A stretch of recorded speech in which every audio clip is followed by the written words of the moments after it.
I'm Julie Bulitt. I've been a family therapist for over 30 years. I'm David Bulitt. I've been a divorce and family lawyer for more than 35 years. Together, we have been married for more than 37 years. In our professional practices, the two of us have been witnesses to individuals and families struggling with life's most difficult challenges. In this podcast, we will talk about the conversations we have had, the conversations we should have had, and those that every relationship needs to have in order to find success, happiness, and fulfillment. This is Conversations for Couples, the podcast.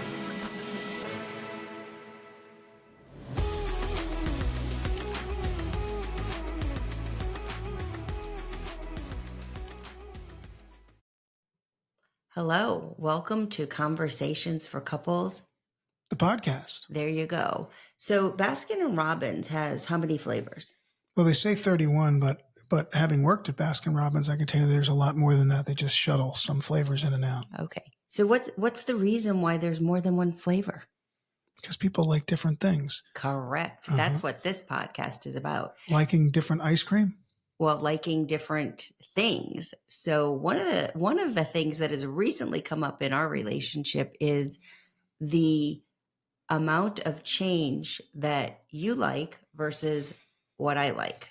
I don't like change. And I'll just say I, sort of come from a long history of not liking change. I would say my parents are very stable. They stay in the same house. They do the same things, one night's movies and the other night is game night and those kinds of things.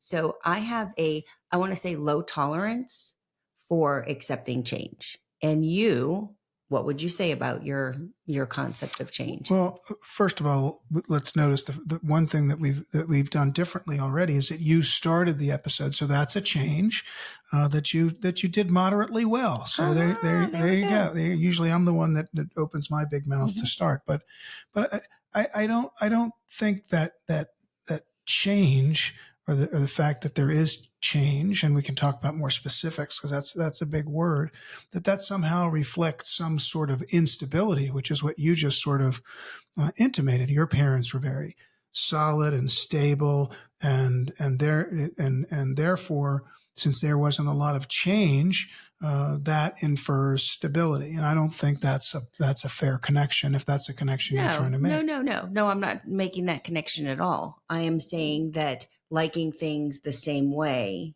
all the time is a comfort thing. Well, that's a different point. Yes, I understand and that's what I'm saying that I like. I like to know, when we were thinking about moving, I was like, okay, what grocery store am I going to go to? What gym am I going to go to? And I didn't embrace doing new things in that way. So I would say I'm a little bit change adverse, whereas I think you like change.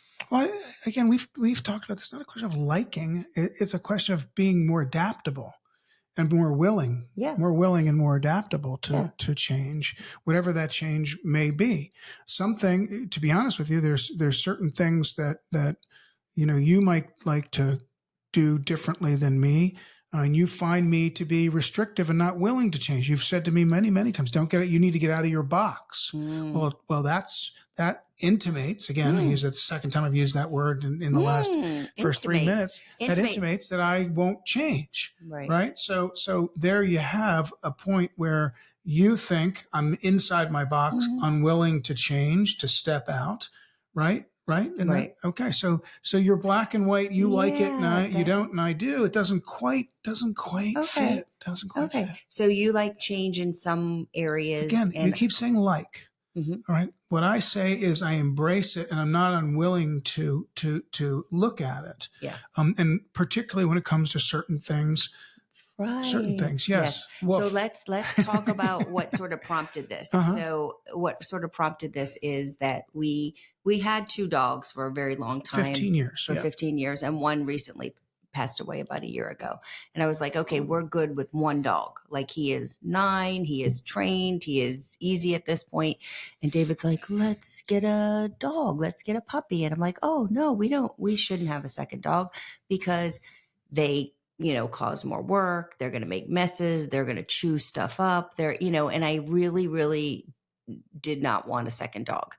And David's very adaptable with dogs specifically, and he probably would have 14 dogs.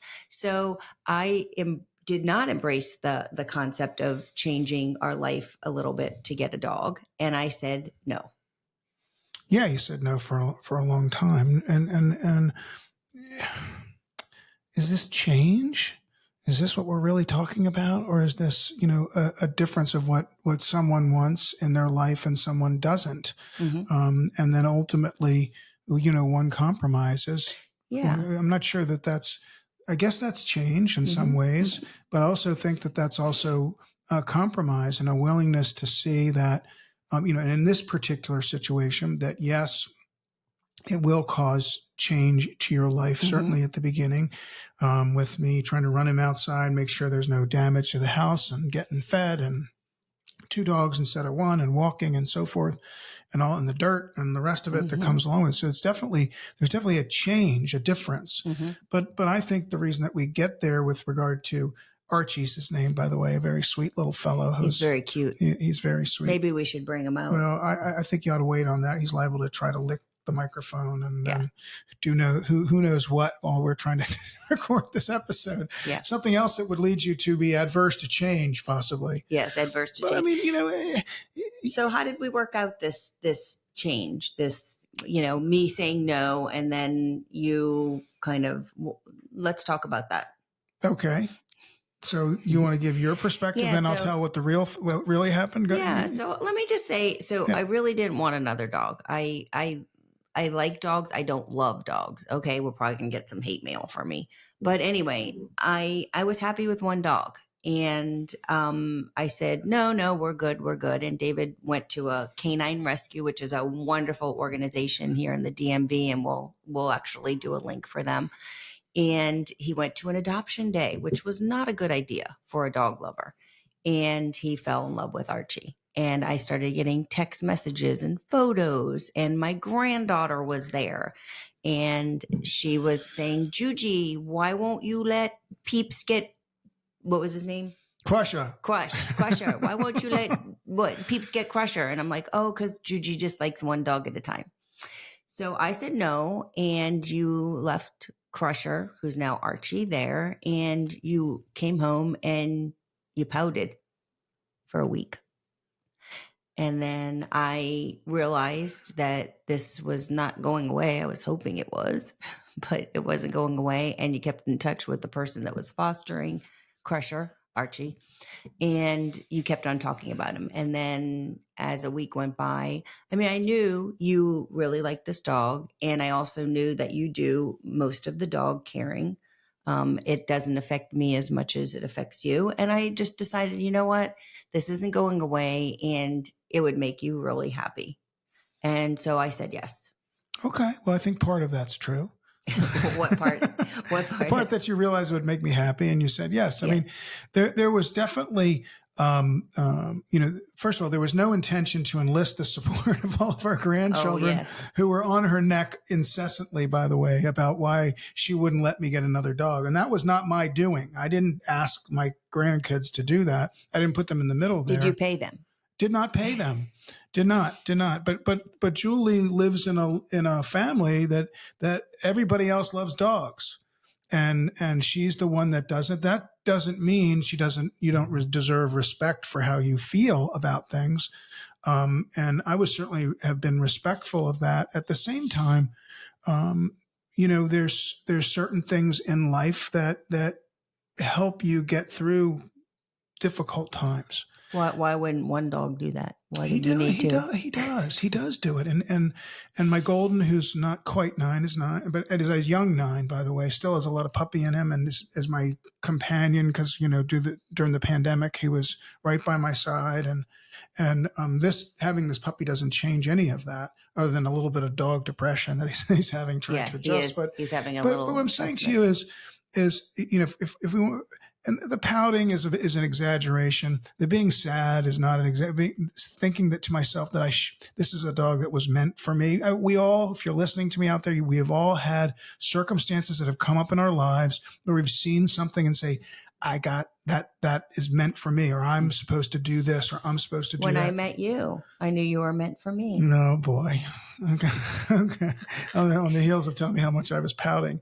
But so like, for example, when we got our house in Olney, you said, oh, I saw this neighborhood. We were meant to live here. Now, I got would a I have feeling. picked that neighborhood? No, because it wasn't what I would have wanted in a house or in a yard or in for various different reasons. But ultimately, I said okay, and so that was a compromise. It was, I guess, it was a change in how I addressed it, just like you had a change in how you addressed the puppy.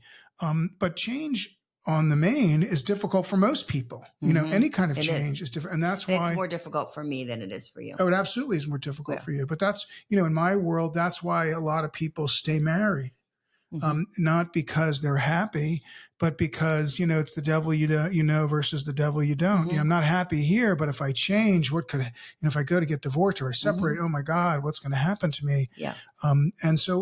And that's just one example. So, but I think that you're probably in the majority of people who fear it. Yeah. And I think fear is a right word. You don't, you get, I get anxious about it. Yeah. What is it going to look like? And I like the predictability. I tend to, and again, we're talking about dogs and houses, but there's other change type issues. Absolutely. And what I want to say is that this is an issue that comes up all the time in my office with couples. Yeah. Is the concept of change and how people react to it. And it causes a lot of difficulties. And I think that there's not like one size fits all, like you always meet in the middle or whatever. Right. I think you have to talk about it and acknowledge like what's triggering for you about this change, what's hard for you about this change, and the partner understanding it and really like talking about it. Yeah, I mean, and with the dog, I certainly understood it. I didn't agree with it. I mean, I understood it, and we're very fortunate where we have a home close to our kids and grandkids, and we have another place that has a little more, works a little bit better for dogs because there's a yard and there's space to run and walk and so forth. And I felt like, I'm doing it all anyway. Yes, you're going to get woken up a little bit. Yeah. It's going to be a few months, and then it's all going to will be smooth, smoother sailing. We all know who had dogs. It's a year anyway before they're. What did somebody say to me this week? You give a dog a year. You give your life for a dog the first year, and they give you the rest of their lives. The rest of their lives. I love that. I love that. And for those of us who are dog lovers, we know that is probably the case, or maybe not even a full year. Maybe it's less than that. But yeah. But I think that change, the need, sometimes when change is imposed upon you, that's where folks can really have trouble, right? So let's say, for example, you've got a couple whose finances are such that they have to make some decisions about what they can't have anymore, what they can't do, and for folks who are more open to change, it might be easier.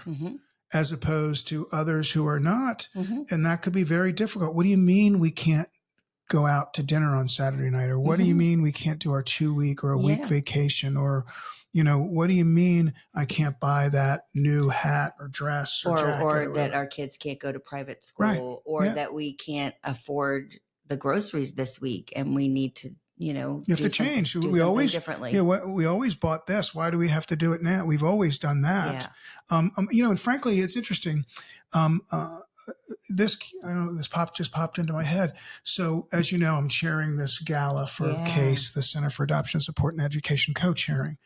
And during the course of our planning, we had some discussions with, some folks who had been involved, me, the co-chair, and some of the people who had been involved in prior events. And there was a lot of, we've always done this and we've always done that. And when we said to them, well, okay, but we're not going to do it that way this time. We're going to do it differently. Yeah. A, they didn't like it. B, they were very nervous about it. And that's not being critical. They have every right to be because they did things their way. Yeah. So in any number of circumstances, change can be a difficult thing in a relationship. It's definitely a difficult thing, and it can be a hard area to navigate. Absolutely. I mean, it really can. And I think that ultimately you did the right thing. Of course I did the right thing. Of course I did the right thing. And I'm going to go get Archie because I think they need to see get Archie. Get Archie. So we're going to get Archie, and then you're going to have to let Archie out. And then I will close after you show everyone Archie. So she's getting Archie, who's in his little crate for the moment. For those of you who are watching on YouTube, you will see Archie. For those of you who are not watching, you will not see Archie, but you can assume that he is a cute little character. And here is Archie. There's Archie, who was Crusher originally. Yes, this is Archie, a mixed up character. Sweet, sweet boy, and probably needs to go and pee. Yes. So I'm going to let you do that. Take him out, and we will thank everybody for hanging in. And this is our most recent change. Our golden retriever is down below. I won't pick him up. And thanks again for joining us. You can find us at thebullits, TheBullitts.com, on all social media platforms, Instagram, Facebook, YouTube, TikTok, and LinkedIn. I still don't get the whole LinkedIn thing. And let us know how you deal with change in your relationship. DM us, email us, let us know how change has affected the two of you. This is Conversations for Couples, the podcast. See you next time. Woof. Julie Bulitt is a professionally licensed clinical social worker and family therapist. David Bulitt is a divorce and family lawyer. Julie is not your therapist, and David is not your lawyer. This podcast is meant for educational and entertainment purposes only.